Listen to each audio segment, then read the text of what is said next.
When Allah wants you to get something, to achieve something, or to give you something, nobody can stop it.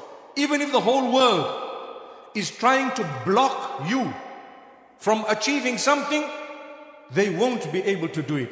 وَاعْلَمْ أَنَّ الْأُمَّةَ لَوْ اجْتَمَعَتْ عَلَىٰ أَنْ يَنْفَعُوكَ بِشَيْءٍ لَمْ يَنْفَعُوكَ إِلَّا بِمَا قَدْ كَتَبَهُ اللَّهُ لَكَ أو لَنْ يَنْفَعُوكَ إِلَّا بِمَا قَدْ كَتَبَهُ اللَّهُ لَكَ. If the whole nation gets together to benefit you, they won't be able to benefit you except with that which Allah has written for you. And the opposite also is in the same hadith. The Prophet Muhammad sallallahu alayhi wasallam is telling us that if the entire ummah, the whole nation, gets together to harm you, they will never be able to inflict any harm upon you unless Allah has written it against you. If Allah has written it against you, you need to know nothing's going to stop it. May Allah protect us all.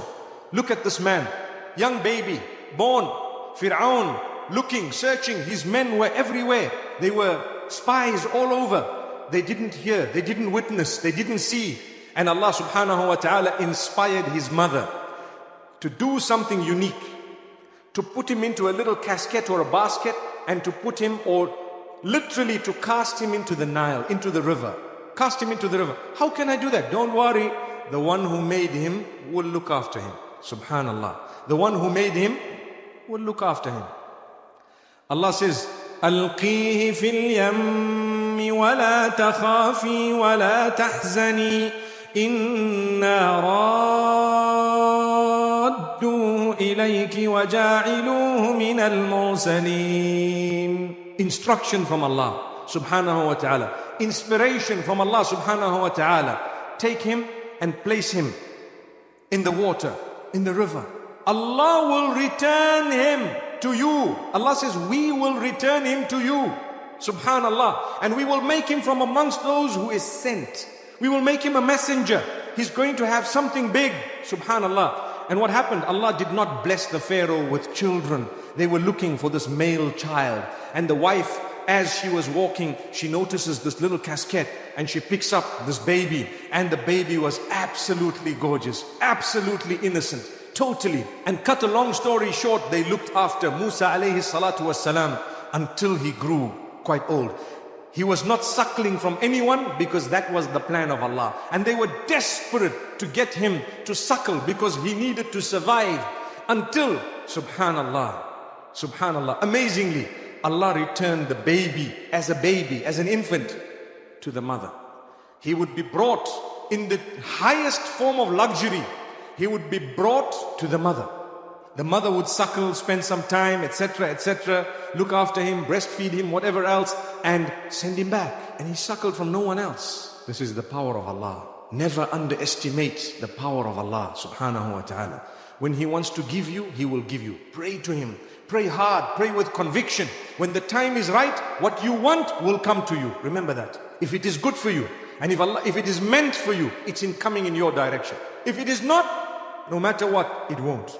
So Allah subhanahu wa ta'ala says, فَرَدَدْنَاهُ إِلَىٰ أُمِّهِ كَيْ تَقَرَّ عَيْنُهَا وَلَا تَحْزَنْ.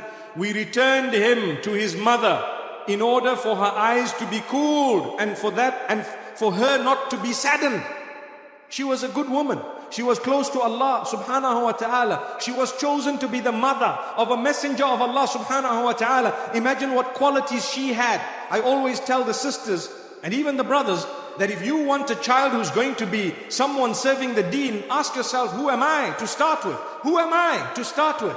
If I'm a person who wants to follow the trends of today and I have my little heels and my makeup and my miniskirt and I'm walking around with a little handbag, throwing things behind my back like this, do you want a child who's going to really be some form of, service to the deen? The same applies to the brothers. Every night you're in the club, jumping and dancing and drinking and everything else and womanizing and all of those nature of things, that type of thing.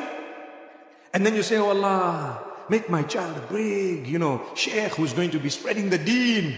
Subhanallah, subhanallah. Your sheikh is in the nightclub, that's what it is.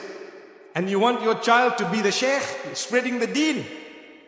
Allah can do it, but You need to repent. You need to turn back. It's never too late. My brothers and sisters, we turn to Allah. We turn to Allah subhanahu wa ta'ala. It's not too late. We're breathing. Take a look at the world. Learn by looking at the globe. Watch the people. See the most content people are not those who run behind materialistic items. Remember that. Wallahi, I promise you. Yes, you might look at glamour, you might look at popularity, you might look at someone who the world looks at as, wow, a superhero, someone who's a movie star. In real life, they are depressed, they are struggling, they have addiction sometimes to various things, even drugs. They suffer with problems, they are bipolar. Look at so many of these pop stars popping one after the other, pop, pop, pop, pop. Have you seen that? That's why they're called pop stars. May Allah subhanahu wa ta'ala help us. My brothers and sisters, we need to serve the ummah. We need to have a concern for the next generations. We need to serve Allah so that at least in our progeny, when they watch us, do you know the most powerful way of relaying the message is for them to follow by example. When you are fulfilling salah, when you dress in a specific way, your child who cannot yet speak in your language, who cannot yet communicate properly in your own system, will fight to dress the way you dress, just because that is the plan of Allah subhanahu wa ta'ala. If you fulfill your salah constantly, your child will be found in sujood before they can even walk. Do you know that? Why? Did you talk to them? No, it was Allah's way of telling you, look, if you are good, inshallah, by the will of Allah, they will have a good upbringing. What they do beyond a certain age becomes between them and Allah. Once you arrive at a certain point, it's now your life.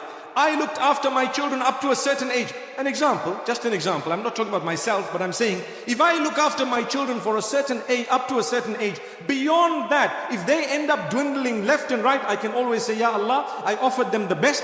I still make dua for them. I will still guide them. But now they're independent. They are doing things. It's up to them now. It's between you and them. Ya Allah, guide them. Subhanallah. I can try. When I say I can guide them and Allah guides them, two different types of guidance. One is ad-dalala wal-irshad. One is to show them the way. I can show them the way, to say, look, this is the way. But at-tawfiq is from Allah. The guidance in the sense that to bring them onto the path is from Allah. May Allah bring our children on the path. And before that, may Allah bring us on the path and keep us steadfast. Remember, when you follow your faith, considering it an honor to follow your faith, that is when you have achieved something. But when you follow your faith, considering it a burden, yes, you may be following, but you will not achieve the true benefit of the entire package. People fulfill salah. When you fulfill salah, you're lazy to do it. You're just doing it because, hey, you know what, I'm scared. I don't want to be punished. Okay, fair enough. Your salah may be done. But if you want to achieve the broader benefits of that beautiful salah, do it as an honor. Oh Allah, I love you. I'm going to fulfill this salah because I want to do it for your sake. You've given me so much, Ya Allah. Amazing. My brothers and sisters, getting back to the Pharaoh, Musa alayhi salatu wasalam brought up in this home, going back to his mother. I want to draw another lesson for us all. Sometimes we are separated from our loved ones. Agree? Whether it's your child after a divorce, whether it is someone prior to divorce, maybe your husband had to go and work somewhere, maybe you had to go somewhere, maybe something happened, you were separated for some reason. Sometimes the separation is caused by a third party, intentionally. This story of Musa alayhi salatu wasalam, the lessons, the ayat, the lessons we learn, it consoles those who are separated from their loved ones, saying, we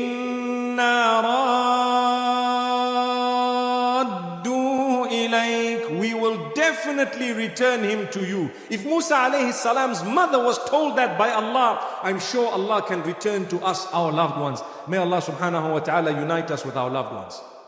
Sometimes we are separated through death. Do you know that? Death has separated me from my loved one, for example. Or a child or a parent or a brother, a sibling, someone you really care for, you really love. Don't worry. وَالَّذِينَ آمَنُوا وَاتَّبَعَتْهُمْ ذُرِّيَّتُهُم بِإِيمَانٍ أَلْحَقْنَا بِهِمْ ذُرِّيَّتَهُمْ. Allah speaks about how He will allow your family members to join you in the hereafter, on condition that you all believed. On condition that you all believed. You need to try to earn the pleasure of Allah. You did it, Your children did it, you tried your best, Allah says, we will gather you together, don't worry. You're going to be united. When you lose a loved one through death, it's not the end of the path. By the will of Allah, you will meet them again very soon, a matter of time. May Allah subhanahu wa ta'ala grant that to us, and may we meet them in a better place, not in a worse place. May Allah subhanahu wa ta'ala forgive us.